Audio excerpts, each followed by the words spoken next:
Welcome back to the show. The issue of mental health is of concern in the Hispanic and Latino communities, where experts say stigma, lack of resources, and too few cultural relatable providers continue to widen the care gap. According to the Substance Abuse and Mental Health Services Administration, just over a third of Hispanic and Latino adults with mental illness receive service, compared to more than half of white adults. Even more striking, less than 15% of Hispanic and Latinx adults reported getting any mental health treatment in the past year.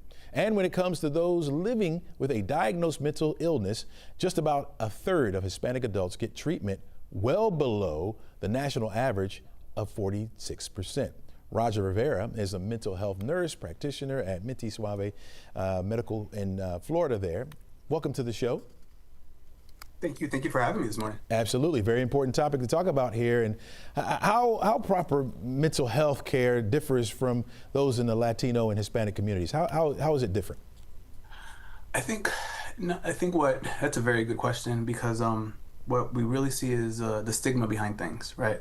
One thing that makes me unique in the niche that I'm in is, well, I'm American, born in LA, but I actually did a lot of my medical training down in Puerto Rico. Mm-hmm. So I got to see the nuances behind things, right? I mean, I got to see how, for example, bipolar disorder, how that term is just used so freely, right? They use it as a derogatory term, just use it jokingly. So, a lot of times that could start getting into the weeds of things when it comes to cultural, so awareness and all that type of stuff, right? But the stigma, the fear leads to a delay in care and all that stuff. Gotcha. What are some of the biggest barriers when it comes to Hispanic and Latino families when it comes to seeking healthcare treatment or mental health care treatment?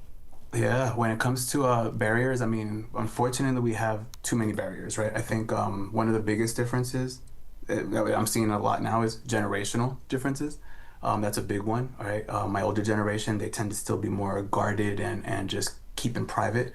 My younger generation, they are raising more awareness. However, especially with the digital age and everything else, and they're more open to discussions, but at the same time, there's still a lot of stigma behind it, a lot of unknown data, a lot of unknown knowledge. So that's where, they could become reluctant. So there's that gap that we have to bridge.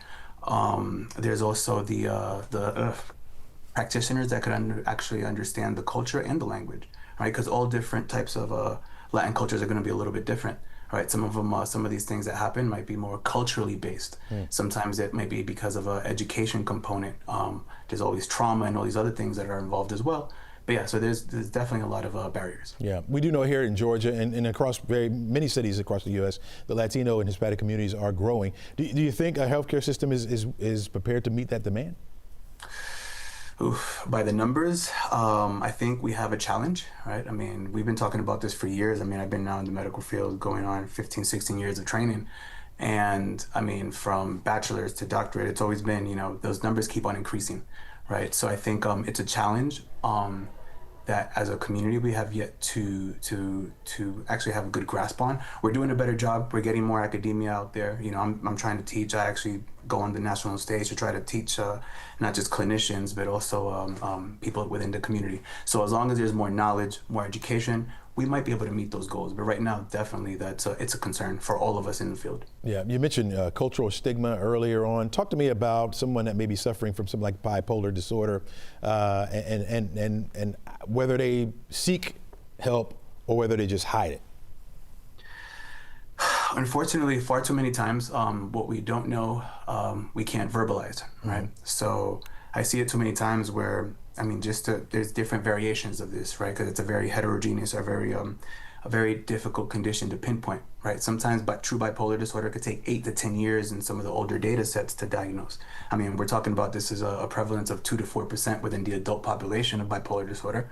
So it's up there, it's out there, it's just looking for it, right? Mm-hmm. If we don't know how to look for it, and this could happen with my clinicians, this is why it's imperative that we teach them as well. But yeah, so the symptoms, right? Can't control those highs, can't control those lows. Mm-hmm. Sometimes that could be intermingled with self-injurious behavior, sometimes with psychotic type features. That's when it goes probably years without being taken care of, mm-hmm. right? And the initial onset, sometimes we might see some rapid onset of speech.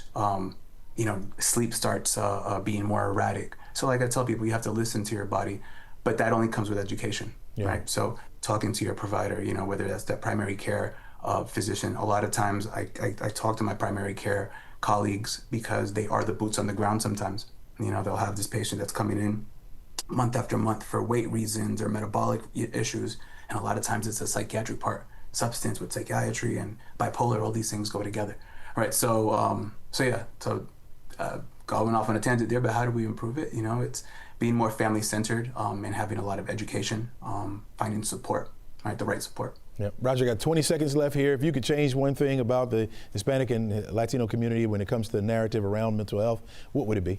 No pressure at all. I think that healing is possible. Stigma is breakable, and no one should walk this path alone. No, I stand firmly by that, that we could help. Everybody could be helped. Veterans, Latin, doesn't matter. Yep. Roger Rivera, thanks so much for joining us. Really appreciate your insight on this. Have a blessed day. All right, the same.